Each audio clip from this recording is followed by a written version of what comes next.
महायुतीचं जागा वाटप ठरलंय, पण यातनं शिंदेंनी गमावलं आणि अजितदादांनी कमावलं का असा प्रश्न उपस्थित होतो। भाजप 30, शिंदेंच्या शिवसेनेला 11 तर अजितदादांना 7 जागा मिळण्याची शक्यता आहे।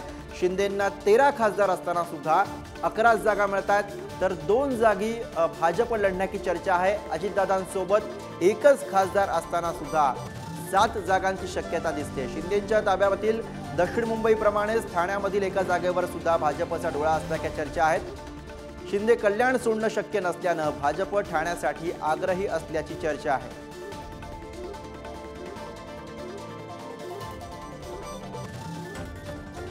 आणि याच विषयी बोलण्यासाठी आमचे प्रतिनिधी ओम देशमुख सध्या आपल्या सोबत आहेत। ओम, महायुतीमध्ये नेमकं ठरतंय काय? शिंदेंनी एका प्रकारे गमावल्याचं बोललं जातंय आणि दुसरीकडे अजित पवार यांनी कमावल्याचं दिसतंय, पण नेमका फॉर्म्युला ठरलाय काय? घोषणा कधी होणार?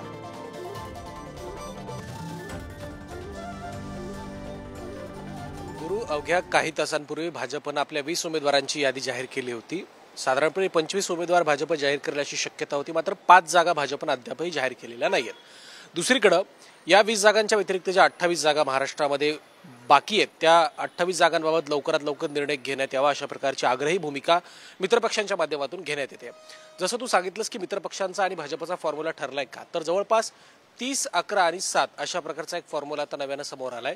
30 जागा भाजप लढवेल, 11 जागा शिंदेंना लढवाव्या लागतील, तर 7 जागांचं माप हे दादांच्या पदरात पडतंय असं प्रथमदर्शनी तरी दिसतंय। सध्या जो पॉलिटिकल कॅनव्हास महाराष्ट्रामध्ये दिसतोय, अजित पवार विरुद्ध शरद पवार, एकनाथ शिंदे विरुद्ध उद्धव ठाकरे, या सगळ्या पार्श्वभूमीवर दोन्ही घटक पक्षांना समाधानकारक जागा देणं हे केवळ घटक पक्षांसाठीच नाही, तर संभाव्य राजकीय लढाई जी आहे त्याच्यासाठी सुद्धा आवश्यक होत आहे। जर एकनाथ शिंदेंना कमी जागा मिळाल्या तर निश्चित स्वरूपामध्ये उद्धव ठाकरेंची जी एक भूमिका आहे, त्यांची जी इमेज आहे ती मोठी होऊ शकते, कारण शिंदेंवर अन्याय झाला, भाजपने तो अन्याय केला अशा प्रकारचे नॅरेटिव्ह सेट केलं जाऊ शकतो। तोच प्रकार अजितदादांच्या बाबतीत होऊ शकतो। त्यामुळे कुठेतरी समाधानकारक जागा मित्रपक्षांना सुद्धा द्यायच्या, त्याबाबत भाजपनं सकारात्मक भूमिका घेतली असं दिसतंय। त्यामुळे ज्या जागा एकनाथ शिंदेंच्या वाट्यातल्या आहेत त्या काढण्यात येत आहेत, त्या जागा कुठेतरी अजितदादांना देण्यात येतील असं दिसतंय। त्यामध्ये प्रामुख्यानं परभणीच्या जागेचा समावेश आहे। परभणीच्या जागेवरती राष्ट्रवादीकडून सातत्यानं राजेश विटेकर जे स्थानिक नेते त्यांचा आग्रहानं नाव पुढे येते, त्या जागेसाठी सातत्यानं अजित पवार गट आक्रमक आहे, आग्रही आहे। दुसऱ्या बाजूला शिंदेंकडे सुद्धा परभणीच्या जागेवर म्हणावा तसा तगडा उमेदवार नाहीये।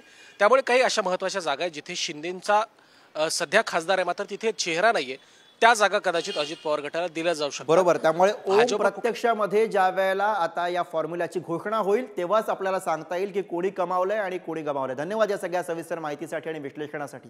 पुढची बातमी सुद्धा महायुतीच्या गोटामधनच आहे। महायुतीमधील जागा वाटपाचा तिढा हा दिल्ली दरबारी सुटणार आहे। महायुतीचा जागा वाटपाचा फॉर्म्युला ठरल्याची चर्चा असली तरी सुद्धा उमेदवारीबाबतचा तिढा हा अद्यापही कायम असल्याचं बोललं जात आहे। त्यामुळे दिल्लीमध्ये आज महायुतीच्या नेत्यांची बैठक होण्याची शक्यता आहे। मुख्यमंत्री शिंदे, फडणवीस आणि अजितदादांच्या उपस्थितीमध्ये बैठक पार पडण्याची शक्यता आहे। भाजपकडनं महाराष्ट्रामधील 20 जागांवरती उमेदवारांची घोषणा ही कालच करण्यात आलेली आहे, तर महायुतीमध्ये उर्वरित 28 लोकसभेच्या जागांवरती तिढा कायम असल्याचं बोललं जातं। आणि याच विषयी अधिक बोलण्यासाठी शिवाजी काळे आपले प्रतिनिधी थेट दिल्लीवरनं आपल्या सोबत आहेत। शिवाजी, फॉर्म्युला जवळपास निश्चित झालाय, पण आता प्रश्न असा आहे की तिढा नेमका कोणत्या जागेंवरती आहे आणि तो तिढा सोडवण्यासाठी दिल्लीमध्ये कसा खल होणार आहे? शिवाजी, 2 दिवसापूर्वी गुरु जर आपण पाहिलं तर राजधानी दिल्लीमध्ये अमित शहा यांच्यासोबत एक बैठक पार पडली। त्या बैठकीमध्ये महायुतीचे नेते उपस्थित होते। मात्र आता जर आपण पाहिलं तर भाजपने त्यांना 2019ला ज्या जागा लढल्या गेल्या होत्या त्यातल्या 25 जागांवरती स्वतःच्या उमेदवारांची चाचपणी केली आणि 20 उमेदवार जाहीर देखील केले। उर्वरित ज्या 23 जागा आहे जी शिवसेना लढली होती, त्या शिवसेनेच्या 23 जागांपैकी काही जागा भाजप, काही जागा अजित पवार गट आणि काही जागा शिंदे गट असा सामना होताना आपल्याला पाहायला मिळणार आहे। आणि सगळ्यात महत्त्वाचं म्हणजे आपण जर पाहिलं तर जी माहिती मिळत आहे, शिंदे गटाचे जे 13 खासदार त्यांच्या सोबत आहेत त्यापैकी काही जागा साधारण 1 ते 2 जागा भाजपकडे जातील। त्यापैकी एक जागा जी महत्त्वाची शिरूरची जागा आहे त्या या ठिकाणी शिंदे गट आग्रही पाहायला मिळतोय। मात्र अजित पवार जे आहेत ते देखील ही जागा मागताना पाहायला मिळत आहेत. दुसरीकडे जर पाहिलं तर ठाण्याच्या जागेचं देखील अद्यापपर्यंत तिढा सुटलेला नाही. या ठिकाणी विनय सहस्त्रबुद्धे हे देखील उमेदवार म्हणून भाजप समोर घेऊन येताना पाहायला मिळत आहे. दुसरीकडे जर आपण पाहिलं तर मुंबईच्या काही जागांची उमेदवारी अद्यापपर्यंत जाहीर केलेली नाही. त्यामुळे शिंदे गटाने या जागेवरती दावा केलेला आहे का हे अद्यापपर्यंत समोर आलेलं नाही. एकंदरीत पाहता तीनही मित्र पक्षांमध्ये जर आपण पाहिलं तर एक एक दोन दोन जागेचा तिढा अद्यापपर्यंत कायम आहे. मागच्या बैठकीत राजधानी दिल्लीमध्ये झालेल्या बैठकीमध्ये अमित शाह यांनी असं सांगितलं होतं की तुम्ही बसा राज्यातील नेते आणि याच्यावरती फायनल करा. जर यावरती तुमचं शिक्कामोर्तब झालं नाही तर राजधानी दिल्लीमध्ये पुन्हा एकदा तुम्हाला यावं लागेल. आणि त्याप्रमाणे हे शिक्कामोर्तब अद्यापर्यंत झालेलं नाही काही जागांवरती.